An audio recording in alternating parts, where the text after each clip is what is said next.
First tonight, the Public Hospitals Authority is marking today as Pink Sunday, honoring those that lost the fight to breast cancer while celebrating those still in the fight. Plus, the Ministry of Agriculture's Agrarian Awards is back for a second year. We have highlights from the green carpet as well as interviews from some of the night's winners coming up next on Our News.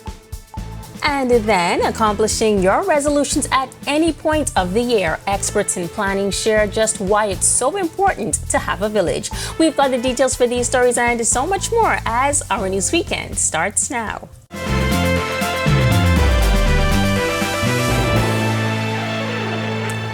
This is Our News Weekend. Thank you so much for joining us. I'm Megan Shepard. This morning, Bacardi Road was covered in a sea of pink as officials from the Public Hospitals Authority sought to spread the message of breast cancer awareness. Marking their second annual Pink Sunday, they took their message to what they call the bedrock of our community, the church. Our Danielle Miller was there. Life Changers Ministries International was covered with the color pink during their Sunday morning service as the Public Hospitals Authority visited the sanctuary in recognition of their second annual Pink Sunday. The initiative, which promotes their mammogram movement, seeks to raise $1 million for 2 mammogram machines for Princess Margaret Hospital. Members of the congregation heard from officials of the PHA and wife of the Prime Minister, Anne Marie Davis. Davis says this day is about more than awareness, but also a statement of community. Today, though, is more than just awareness. It is about standing together in faith and in love. Managing Director of the PHA, Dr. Aubanette Rule, sharing a moment of reflection about her personal experience with the disease. You have no idea what it felt like. Being a nurse for 40 years, I could only sit there and watch a child go through chemotherapy. Also attending this morning's service were breast cancer survivors and those that are currently battling the disease. The director for the Public Hospitals Authority's Foundation, Alana Major, says having them here sends a clear indication that once you are diagnosed, all is not lost. It's important because they're survivors. They've already gone through the journey, some of them still going through the journey, but they're able to say, yes, I went through this process and there is hope. Reporting for Our News, I'm Danielle Miller. Thanks so much, Danielle. Well, what was meant to be a one-time award ceremony honoring the nation's farmers has returned for its second year. It's gained momentum and is a highlight for dozens in the industry. Our Danielle Miller put on her evening attire and attended the ceremony last night. Here's a recap of the night's biggest winners. It's a profession many of us may not look at as glamorous, but the Ministry of Agriculture wanted to change that perception and give them the recognition that they also deserve. It's an event honoring those in the agriculture field. The Agrarian Awards returned for a second year at Atlantis Paradise Island Ballroom. Dangling chandeliers, gorgeous centerpieces, head-turning gowns, and tuxedos. Sharper than a knife. Over 100 invited guests and nominees walked the green carpet, including Prime Minister Philip Davis and Minister of Agriculture Jomo Campbell. With $50,000 in cash and prizes being distributed, the room erupted with excitement as each winner was announced. Recipient of the Prime Minister's Youth Farmer of the Year Award, Sion Newbold, struggled to find the words to express his feelings. It was an unexpected win, I must say, because there still is about 3 other very, very great young farmers that could have been selected. And then there were awards for Female Farmer of the Year, Male Farmer of the Year, and Lifetime Achievement Awards. Brenda Gideon was awarded Female Farmer of the Year, while Floyd Newton won Male Farmer of the Year.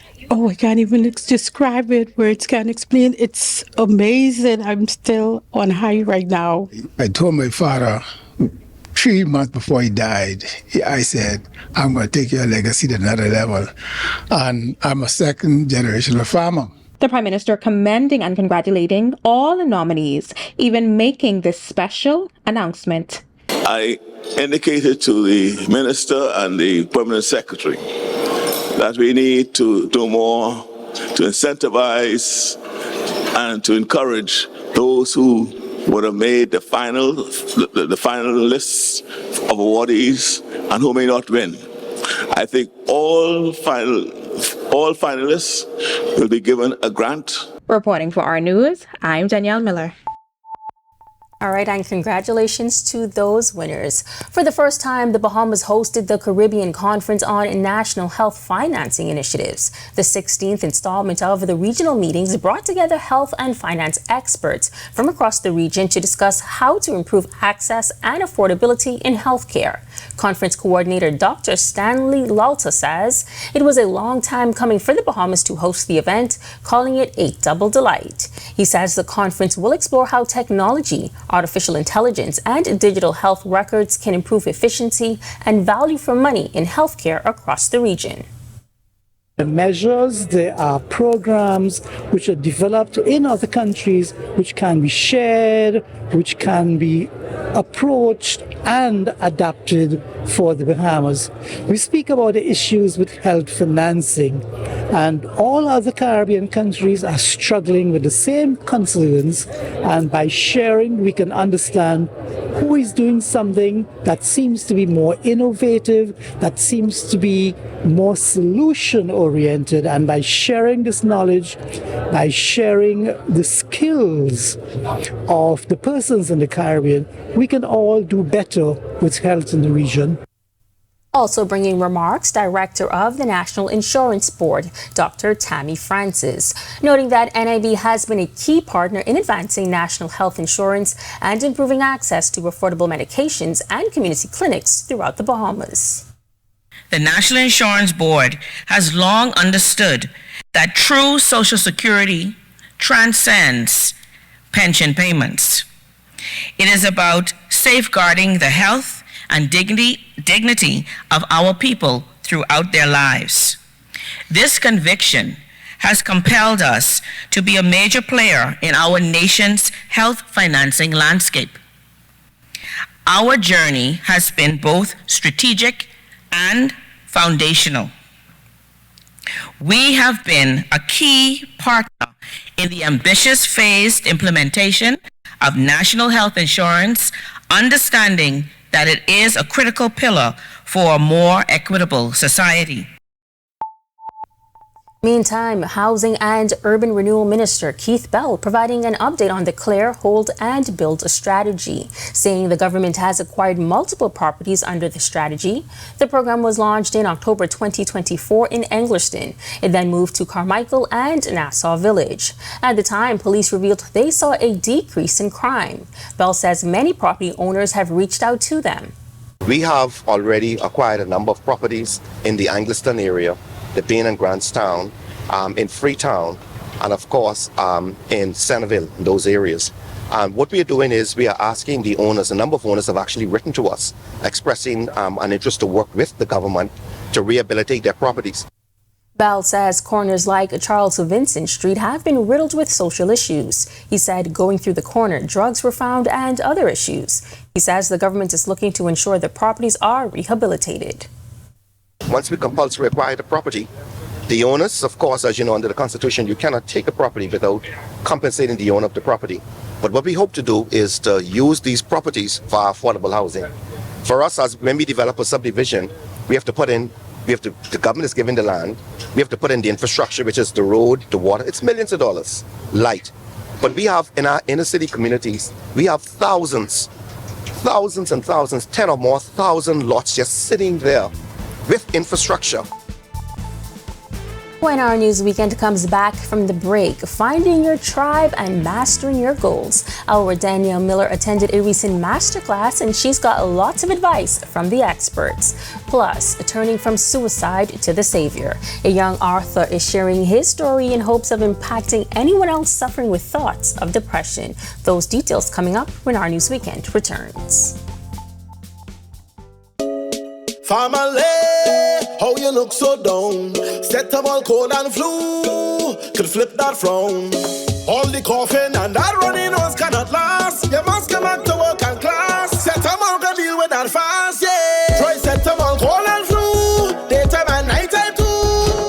paracetamol, cold and flu, and get back to the better you. Available at pharmacies nationwide. Distributed by Lowe's Wholesale Drug Agencies Limited.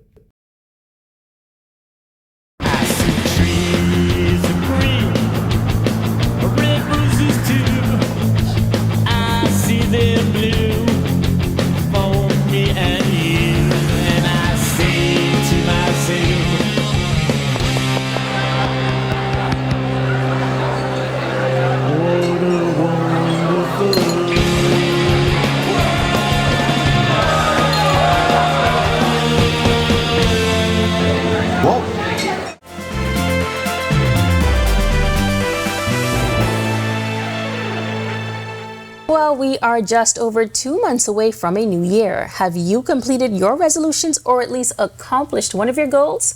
Well, if you haven't, you're not alone. Just yesterday, a young entrepreneur hosting a masterclass to help women find their tribe and make their visions a reality. Our Danielle Miller reports. Everyone has a dream, but some of us struggle to take it beyond the vision.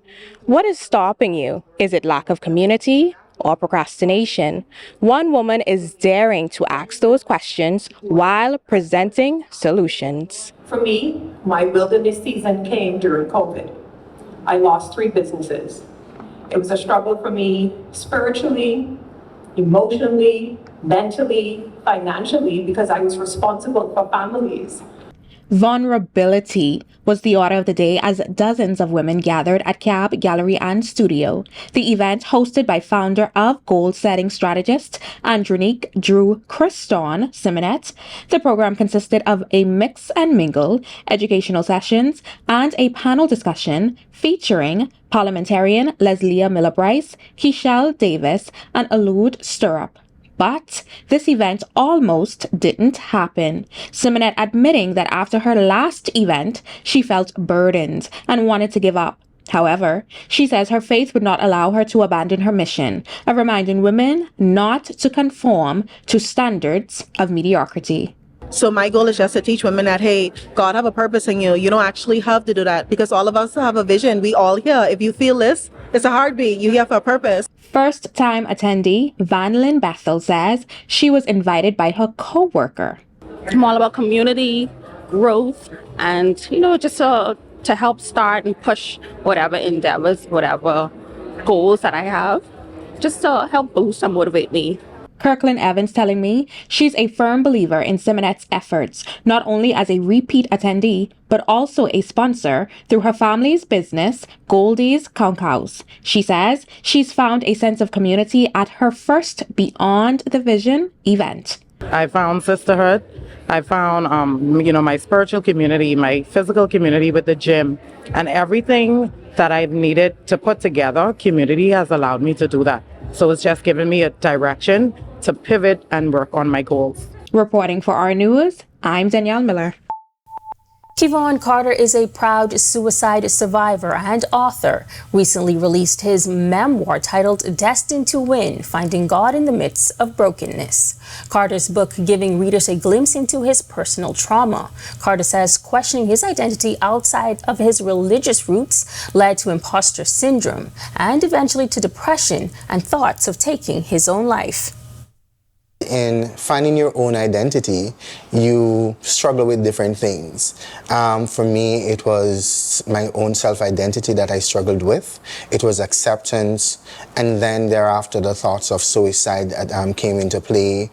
The feeling of inadequacy came into play. Am I ever good enough? Will I ever be good enough?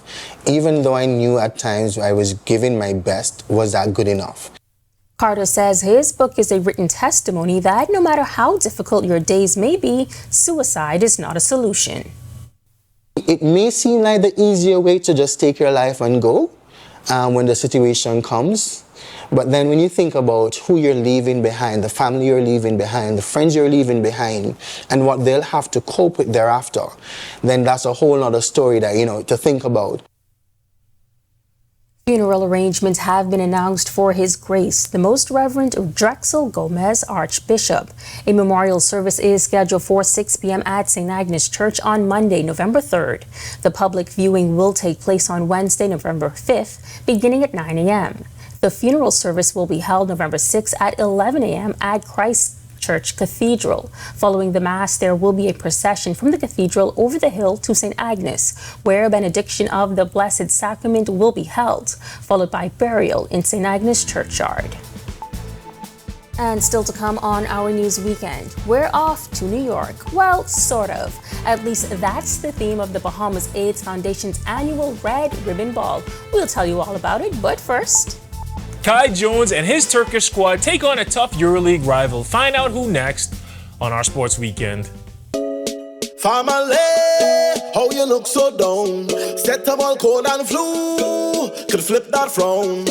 All the coughing and that running nose cannot last. You must come back to work and class. Set them all to deal with that fast, yeah. Try set them all cold and flu, daytime and nighttime too. Try set them all cold and flu and get back to the better you. Available at pharmacies nationwide. Distributed by Lowe's Wholesale Drug Agencies Limited.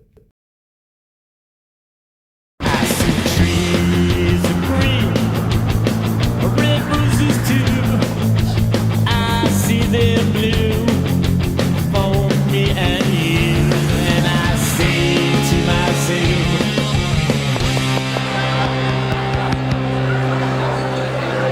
what a wonderful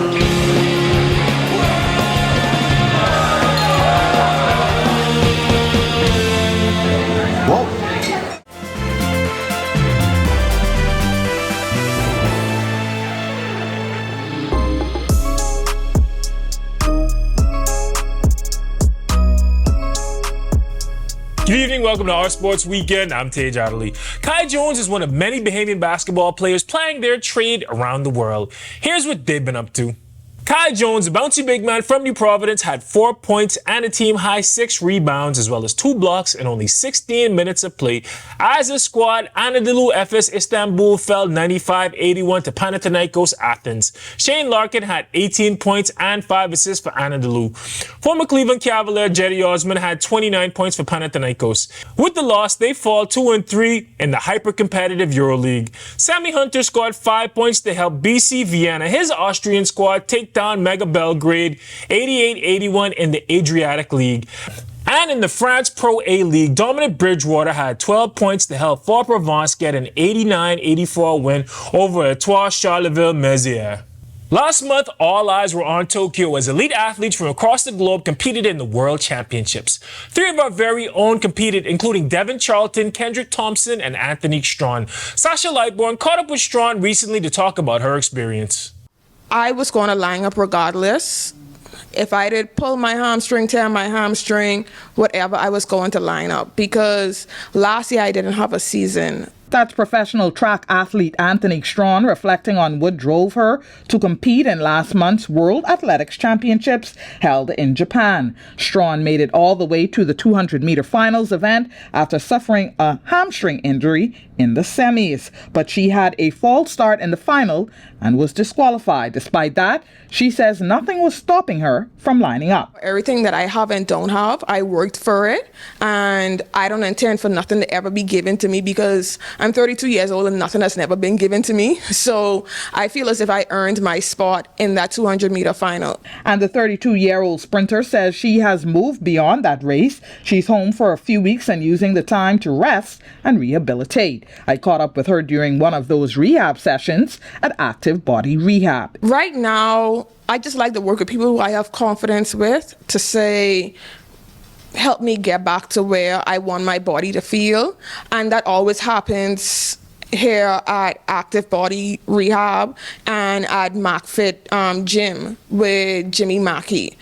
I'm just resting, healing, and then I'm going to look forward to the ultimate challenge. I'm going to try to get my world ranking way better to be in the top 16 if I'm not already there. Now, we also asked Anthony about plans for the Olympics in LA scheduled for 2028. However, we'll bring you those answers from her in another newscast. Reporting for our news, I'm Sasha Lightborn. Thank you, Sasha. That is a wrap for sports this evening for our Sports Weekend. I'm Tej Adderley. I'll see you next weekend.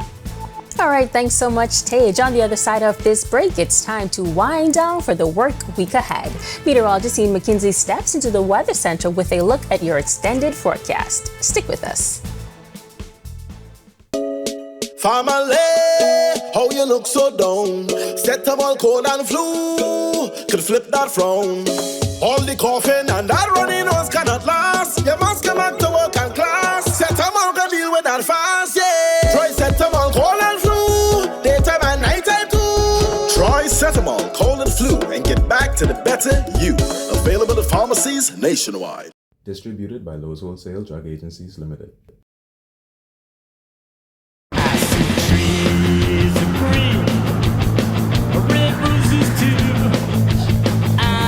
They're blue for me and you, and I say to myself,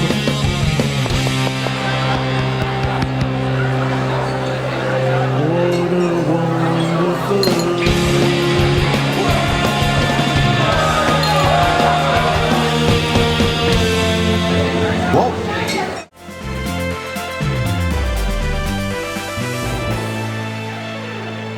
Welcome back, everyone. Thanks for joining us. Here's a look now at your weather. Currently outside our studios, we're under mostly clear skies, but the temperature 82 feels like at 87.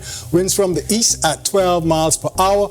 Temperatures across the country at this time, we have 81s in Freeport as well as Marsh Harbor and Governor's Harbor, Eleuthera, 82 in the capital and in Allenstown, Bimini, pair of 83s in Nicholstown and Great Harbor Key, the Berries. Central Bahamas, 84 in Camps Bay, 83 in Black Point, 80s in Georgetown and Deadman's Key, 81s in Arthurstown, Coburntown and Port Nelson, Rum Key. Southeast Bahamas, 82 in Duncan Town, 81s in Colonel Hill, Delectable Bay, Matthewtown and Providenciales, 80 in Abrahams Bay, Mayaguana.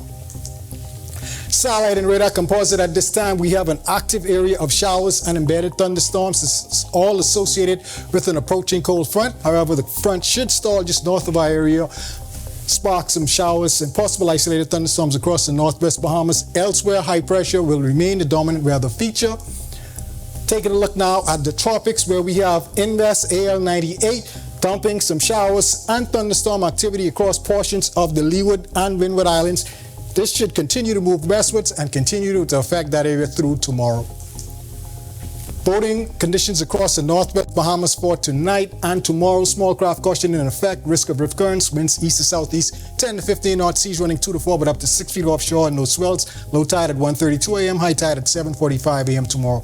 Central and southeast Bahamas still rough boating conditions as well. Winds easterly 15 to 20 knot. Seas 4 to 7 but up to 10 feet. Small craft advisory in place and risk of rift currents for you swimmers.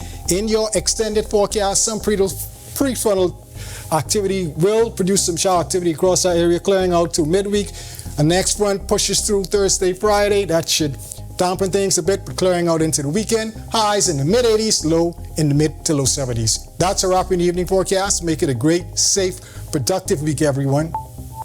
All right, thanks so much for that, Ian. The fight against HIV and AIDS is once again taking center stage as the Bahamas AIDS Foundation launches its 29th annual Red Ribbon Ball. The event is set for Saturday, November 8th inside the Atlantis Grand Ballroom, and this year's theme is New York, New York. Foundation President Ira Mae Ford Strawn says New York was chosen because of its history as a global leader in HIV advocacy, research, and public health. This year, we are channeling that same energy, innovation, and resilience as we work towards our mission here at home. The Bahamas AIDS Foundation remains dedicated to supporting people living with HIV, reducing stigma, and ensuring that no one is left behind. But organizers stress this is more than a glamorous evening. The Red Ribbon Ball is the foundation's largest fundraiser, keeping critical programs alive. Proceeds go toward outreach, medication assistance, testing, counseling, education, feeding initiatives, and specialized support for adolescents living with HIV. Major partners, including John Bull, Commonwealth Brewery, Atlantis Paradise Island, and Fidelity Bank, are helping to make the night one to remember, with luxury prizes like a Napa Valley wine tour and travel packages also up for grabs. The Red Ribbon Ball is not just an evening of elegance and entertainment, but it is a strong reminder that there are still people living with the disease and in need of support. The Red Ribbon Ball is a lifeline. The funds we raise are critical to maintain our outreach programs, medication assistance, education and testing, counseling services, feeding programs, and our adolescent intervention initiatives. All right, sounds like a great night for a great cause. And with that, we thank you so much for joining us for Our News Weekend. On behalf of the entire team, I'm Megan Shepherd. Have a safe and wonderful evening. Hey guys, Megan Shepherd here. Thank you so much for watching. Be sure to click that subscribe button if you want to see more content like this. Just click right over here. And don't forget to turn on your notifications so you stay up to date with content like this from the team you already trust.